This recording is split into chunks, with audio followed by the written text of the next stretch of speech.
안녕하세요. 인생이라는 오래된 책의 마지막 장을 함께 넘기는 지혜의 서랍입니다. 사람의 인생을 한 권의 책에 비유하곤 합니다. 설렘으로 시작된 첫 장, 사랑과 열정으로 채워나갔던 수많은 페이지들, 때로는 눈물로 얼룩져 글씨를 알아볼 수 없었던 슬픔의 장도 있었겠지요. 그리고 이제 우리 인생의 선배님들께서는 그 책의 마지막 장에 이르러 지나온 모든 문장들을 가만히 되새겨보는 시간에 와 계십니다. 치열했던 전투는 끝나고 포연은 거쳤습니다. 이제는 저 멀리서 들려오는 세상의 소음보다는 내 안에서 울리는 조용한 마음의 소리에 더 귀 기울이게 되는 시간. 내가 걸어온 발자국을 돌아보며 그 길 위에서 미처 줍지 못했던 지혜의 조약돌들을 하나씩 주워 담는 시간이기도 합니다. 하지만 때로는 그 고요함 속에서 설명하기 어려운 허전함이 밀물처럼 차오르기도 합니다. 나는 과연 잘 살아온 것일까 하는 물음이 메아리처럼 맴돌고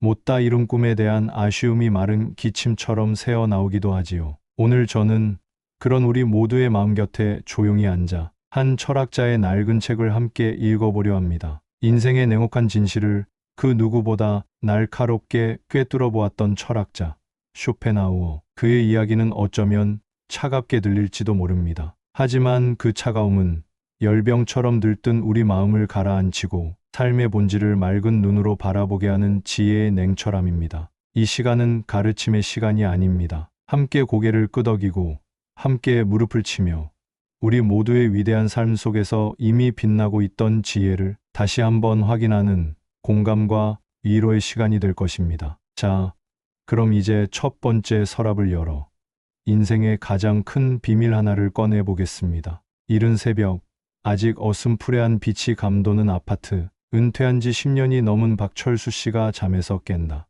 몸을 일으키며 자신도 모르게 아이고 소리를 낸다. 뻐근한 허리와 시큰거리는 무릎을 조심스럽게 주무른다. 평생을 가족을 위해 헌신한 박철수 선생님의 아침은 늘 작은 통증과 함께 시작됩니다. 젊었을 적엔 밤을 새워 일해도 다음 날 거뜬했던 시절이 있었습니다. 하지만 세월이라는 정직한 심판관은 그가 몸을 돌보지 않고 살아온 날들의 계산서를 어김없이 청구하고 있습니다. 약봉지는 날마다 늘어가고 의사는 매번 비슷한 말만 반복합니다. 나이가 드시면 어쩔 수 없어요. 관리 잘하셔야 합니다. 박철수 씨는 혼잣말을 한다. 관리는 무슨 평생 일만 하다. 이제 좀 쉬려니 몸뚱이가 먼저 알아주질 않는구먼. 자식들한테 아쉬운 소리 하기도 싫고 마누라도 저 양반 챙기느라 힘든데 이게 뭔가. 이게 내가 바라던 노년인가. 박철수 씨가 무표정하게 텔레비전을 본다. 건강 프로그램에서는 젊은 연예인들이 활기차게 운동하고 여행 프로그램에서는 노부부가 해외의 멋진 풍경 속에서 웃고 있다. 그는 씁쓸한 표정으로 채널을 돌려버린다. 그는 행복이 저 멀리 있다고 생각했습니다. 남들처럼 해외여행을 다니고 자식들이 주는 용돈으로 비싼 외식을 하고 번듯한 취미를 갖는 것. 그것이 행복이라 믿었습니다. 하지만 몸이 따라주지 않는 현실 앞에서 텔레비전 속의 행복은 그저 딴 세상 이야기일 뿐이었습니다. 황금빛 노년이라는 말은 마치 닿을 수 없는 신기루처럼 그를 더욱 초라하고 무력하게 만들었습니다. 그러던 어느 날이었습니다. 지독한 몸살 감기로 며칠을 꼼짝없이 앓아누웠습니다. 열이 펄펄 끓고 온몸의 뼈마디가 쑤시는 고통 속에서는 물 한 모금 넘기는 것조차 고역이었습니다. 그가 그토록 바라던 여행도, 친구들과의 모임도, 심지어는 매일 보던 텔레비전조차 아무런 의미가 없었습니다. 오직 이 지긋지긋한 고통이 끝나기만을 간절히 바랄 뿐이었죠. 며칠 후 헬쑥해진 박철수 씨가 간신히 몸을 일으켜 식탁에 앉는다. 아내가 차려준 김이 모락모락 나는 흰죽과 맑은 동치미, 국물이 전부인 소박한 밥상이다. 사흘 만에 처음으로 제대로 된 식사를 마주한 순간이었습니다. 그는 천천히 죽 한 술을 떴습니다. 그런데 이게 어찌 된 일일까요? 아무 맛도 없을 거라 생각했던 흰죽이 입안에서 더없이 부드럽고 따뜻하게 느껴졌습니다. 며칠간 그를 괴롭혔던 열과 통증이 사라진 몸으로 오롯이 음식의 온기와 맛을 느끼는 그 순간 박철수 씨의 눈에 희미하게 눈물이 고인다. 그는 창밖으로 들어오는 아침 햇살을 물끄러미 바라본다. 그의 표정에는 더 이상 씁쓸함이 아닌 아주 깊은 평온함이 서려 있다. 박철수 선생님은 그 소박한 밥상 앞에서 인생의 가장 큰 진리 하나를 온몸으로 깨달았습니다. 행복이란 무언가 대단하고 특별한 것을 얻어내는 성취의 감정이 아니었습니다. 그저 나를 괴롭히던 고통이 없는 상태, 그 자체가 바로 행복의 본 모습이었던 것입니다. 두통 없이 맞이하는 아침, 속이 더부룩하지 않은 편안함, 쑤시던 무릎이 잠잠한 오후, 우리는 너무나 당연하게 여겨왔던 그 모든 아무 일 없음의 순간들이 사실은 삶이 우리에게 주는 가장 큰 선물이었습니다. 쇼펜하우어의 지혜는 바로 이것을 말하고 있습니다. 행복의 저울을 쾌락 쪽에 두지 말고 고통의 부재 쪽에 두라고 말입니다. 우리 모두들 오늘 하루 눈을 떠서 잠자리에 들 때까지 나를 특별히 괴롭히는 큰 고통이 없으셨다면 오늘 당신은 세상에서 가장 행복한 왕보다도 더 큰 축복 속에 계셨던 것입니다. 그 평온한 하루에 가만히 감사하는 마음을 가져보는 것은 어떨까요? 깔끔하게 단장한 박영숙 여사가 백화점 쇼윈도 앞에 서 있다. 마네킹이 들고 있는 화려한 핸드백을 한참 동안 바라본다. 휴대폰을 꺼내 친구가 SNS에 올린 자식에게 선물 받았다는 똑같은 핸드백 사진을 본다. 그녀의 입가에 옅은 부러움과 시샘이 스친다. 박영숙 여사님에게 동네 시니어 센터의 노래 교실과 한 달에 한 번 있는 개모임은 삶의 중요한 일부입니다. 평생을 알뜰살뜰 살아온 그녀지만 그곳에 갈 때만큼은 어느 누구보다 멋지고 세련되게 보이고 싶습니다. 문제는 그곳이 언제부턴가 보이지 않는 자랑 경연대회처럼 변해버렸다는 점입니다. 어머, 영숙 씨, 그 스카프 예쁘네. 나는 이번에 아들 내외가 유럽 여행 보내줘서 거기서 하나 사왔잖아. 김 선생님은 좋으시겠어. 따님이 의사라 용돈도 두둑이 준다며? 노래 교실 휴식 시간, 몇몇 친구들이 모여 자식 자랑, 손주 자랑을 늘어놓는다. 박영숙 여사는 그들 틈에서 애써 미소를 지으며 고개를 끄덕이지만 손에 든 믹스커피 잔만 만지작거린다. 그런 이야기를 들을 때마다 박영숙 여사님은 마음이 복잡해졌습니다. 평범한 회사에 다니는 아들과 맞벌이하며 따뜻하게 사는 딸, 그녀의 자식들은 남들처럼 번쩍이는 선물을 안겨주거나 해외여행을 보내줄 형편이 못 되었습니다. 그 사실이 부끄럽게 느껴질 때도 있었습니다. 내가 자식 농사를 잘못 지었나 하는 자괴감마저 들었죠. 그녀는 어느새 남들처럼 사는 것이 인생의 목표가 되어버렸습니다. 남들처럼 좋은 옷을 입고 남들처럼 자식 자랑을 하고 남들처럼 여유로운 노후를 보내는 것처럼 보여야만 했습니다. 그 보이지 않는 시선은 그녀의 마음을 단단히 올가매는 감옥이 되어가고 있었습니다. 박영숙 여사가 집에서 딸과 통화를 하고 있다. 그녀는 무심한 척하며 친구의 핸드백 이야기를 꺼낸다. 아니, 그냥 순자 엄마는 아들이 이번에 백화점에서 가방을 하나 사줬다나 봐. 좋겠더라. 요즘 유행이라던데. 전화기 너머로 딸의 지친 목소리가 들린다. 엄마, 내가 지금 그럴 형편이 못 되는 거 알잖아. 다음에 내가 꼭. 통화가 끊기고 박영숙 여사는 허탈한 표정으로 소파에 앉는다. 스스로가 초라하게 느껴져 눈시울이 붉어진다. 그러던 어느 주말 오후였습니다. 초인종 소리에 문을 열자 딸과 어린 외손녀가 서 있었습니다. 손에는 커다란 쇼핑백 대신 길에서 샀다는 따끈한 군고구마 한 봉지가 들려 있었습니다. 할머니 보고 싶었어요. 이거 할머니랑 먹으려고 사왔어요. 박영숙 여사가 손녀를 끌어안는다. 거실에 앉아 손녀와 함께 호호 불어가며 군고구마를 나눠 먹는다. 딸은 그 모습을 보며 따뜻하게 미소 짓는다. 그 어떤 명품백보다, 그 어떤 해외여행보다 더 충만한 행복이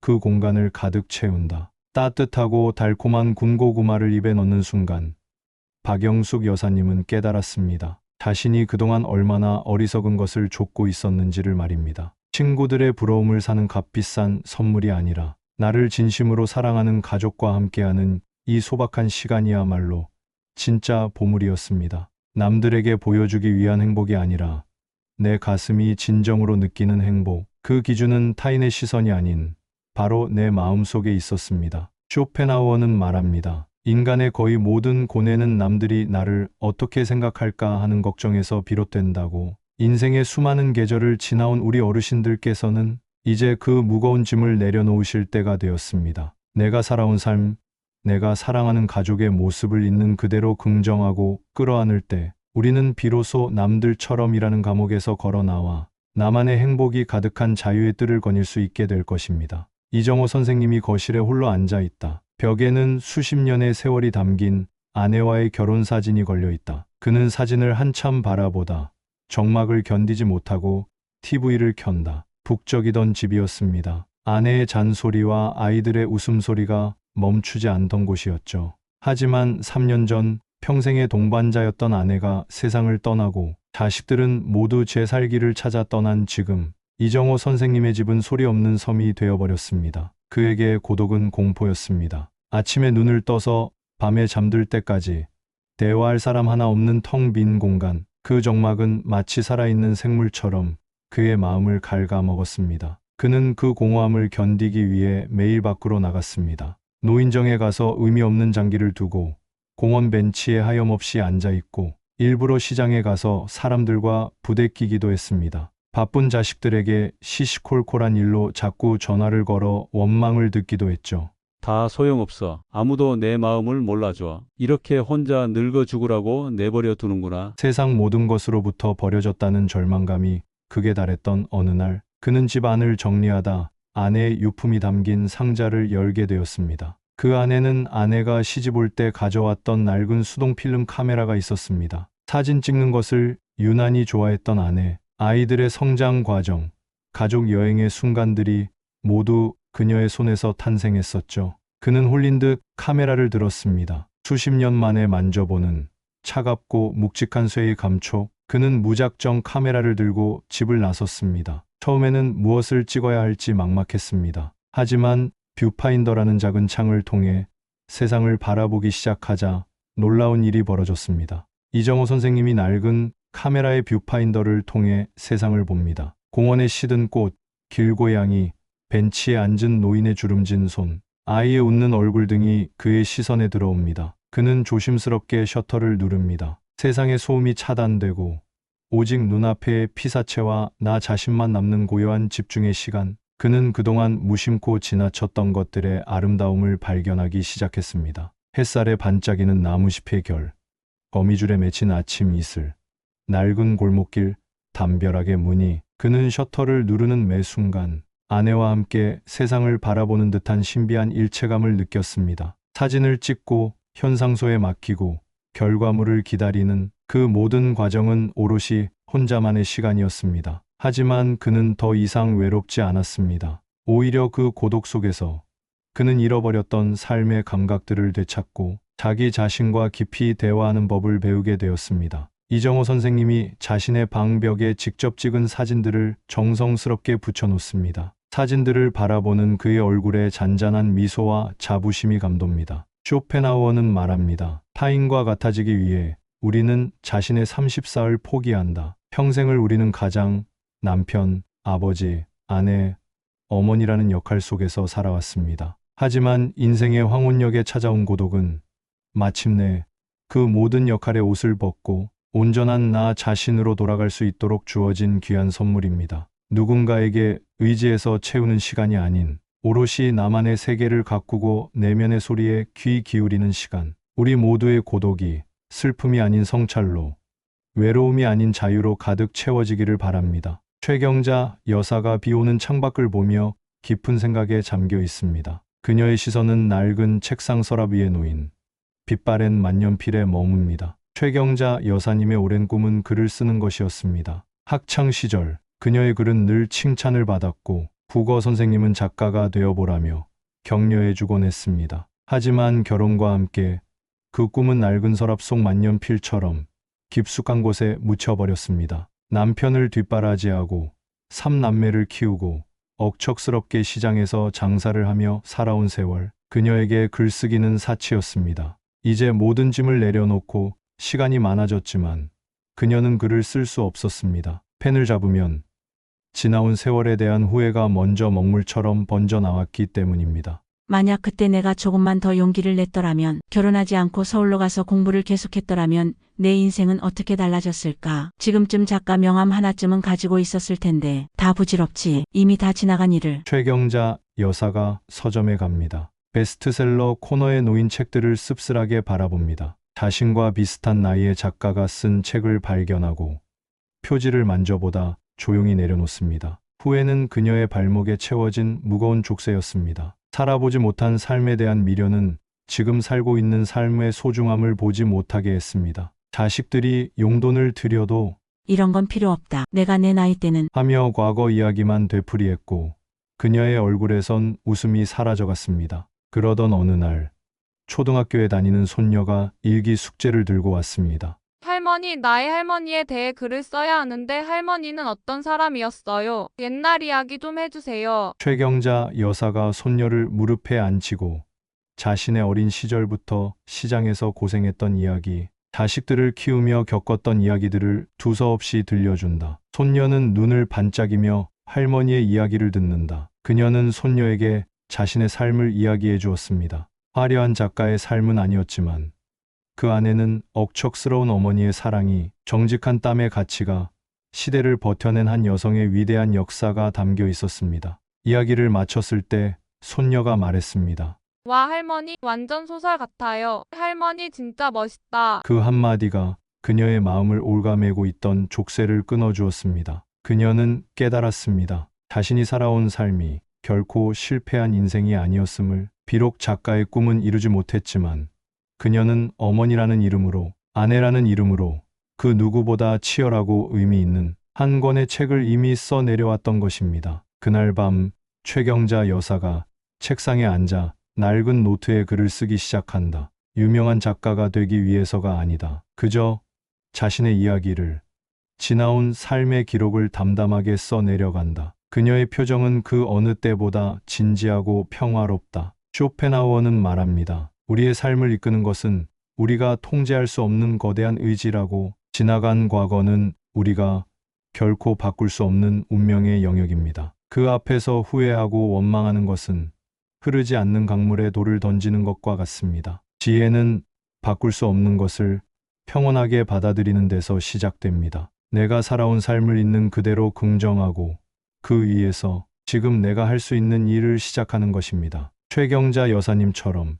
등단이나 명예를 위해서가 아니라 오직 나 자신을 위해, 나의 이야기를 기록하기 위해 펜을 드는 것, 그것이야말로 과거의 후회로부터 자유로워지고 인생의 마지막 장을 가장 아름답게 완성하는 방법일 것입니다. 성공한 사업가였던 한 노인의 흑백 사진. 젊은 시절 직원들 앞에서 연설하고 상을 받고 가족들과 화려한 파티를 하는 모습들이 빠르게 스쳐 지나간다. 제게는 평생을 존경했던 친구가 한 명 있었습니다. 맨주먹으로 시작해 큰 사업을 일군 그야말로 입지전적인 인물이었죠. 그는 늘 시간이 돈이다 라고 말하며 하루에 서너 시간만 자고 일에 매달렸습니다. 건강검진은 사치라 여겼고 스트레스는 독한 술과 담배로 풀었습니다. 그의 노력 덕분에 그는 남들이 부러워하는 부와 명예를 모두 손에 쥐었습니다. 현재의 모습이 보인다. 그 친구는 값비싸 보이는 병실의 침대에 누워있다. 창밖으로는 그가 평생을 바쳐 일군 회사의 건물이 보이지만 그의 시선은 링거가 꽂힌 자신의 앙상한 팔에 머물러 있다. 몇 년 전 그에게서 전화가 왔습니다. 목소리에 힘이 하나도 없었죠. 간암 말기라고 했습니다. 그는 세계 최고의 의사에게 치료를 받고 가장 비싼 약을 먹었지만 한번 무너진 건강은 돈으로 되살릴 수 없었습니다. 제가 병문안을 갔을 때 그가 저희 손을 잡고 이렇게 말했습니다. 여보게가 어리석었어. 내 전 재산을 다 줄 테니 누가 나랑 건강을 바꿔만 준다면 소원이 없겠네. 저기 공원에서 아이들이 뛰어노는 것 좀 보게. 나도 그저 내 두 발로 저 공원을 한번 산책해 보는 게 마지막 소원이야. 원에서 게이트볼을 치는 시니어들, 텃밭을 가꾸는 노부부, 손주의 손을 잡고 걷는 할머니, 친구와 함께 등산을 하는 시니어들의 건강하고 활기찬 모습들이 파노라마처럼 펼쳐진다. 쇼펜하우어의 마지막 조언은 이 모든 지혜를 떠받치는 가장 근본적인 주춧돌에 관한 이야기입니다. 바로 건강입니다. 이것은 너무나 명백해서 오히려 우리가 쉽게 잊어버리는 진리이기도 합니다. 우리가 첫 번째 장에서 이야기했던 고통 없는 평온, 두 번째 장에 비교하지 않는 자유, 세 번째 장에 고독을 즐기는 힘, 네 번째 장에 후회를 넘어 현재를 사는 용기. 이 모든 고귀한 정신적 활동은 역설적이게도 건강한 신체라는 토대 위에서만 온전히 꽃을 피울 수 있습니다. 몸이 아프면 사소한 일에도 마음이 비뚤어지고 남과 비교하게 되며, 고독은 외로움이 되고 후회는 더욱 깊어집니다. 건강은 단순히 오래 사는 기술이 아닙니다. 살아있는 모든 순간을 얼마나 생기 있고 충만하게 보낼 수 있는지를 결정하는 행복 그 자체의 다른 이름입니다. 오늘 우리는 쇼펜하우어라는 낡은 서랍 속에서 5가지의 지혜를 꺼내보았습니다. 고통 없는 하루를 귀하게 여기는 마음, 남과 비교하지 않는 자유, 고독과 친구가 되는 용기, 과거를 끌어안고 현재를 사는 지혜, 그리고 그 모든 것의 뿌리가 되는 건강의 소중함.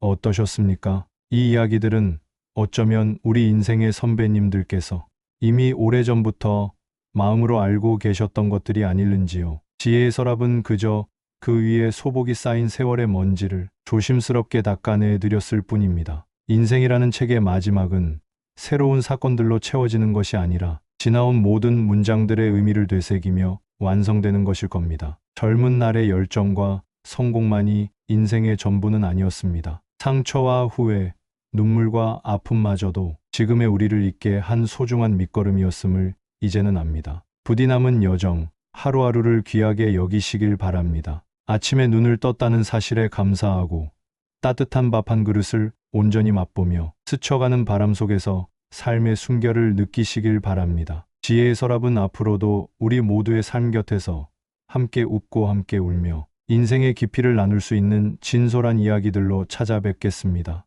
오늘 이야기가 당신의 마음의 작은 등불 하나를 켠 듯 따뜻한 위로가 되었기를 진심으로 바랍니다. 저희 지혜의 서랍과 앞으로도 좋은 인연을 이어가고 싶으시다면 구독이라는 이름의 따뜻한 손길을 내밀어 주시길 부탁드립니다. 지금까지 지혜의 서랍이었습니다. 부디 평온한 저녁 맞으십시오.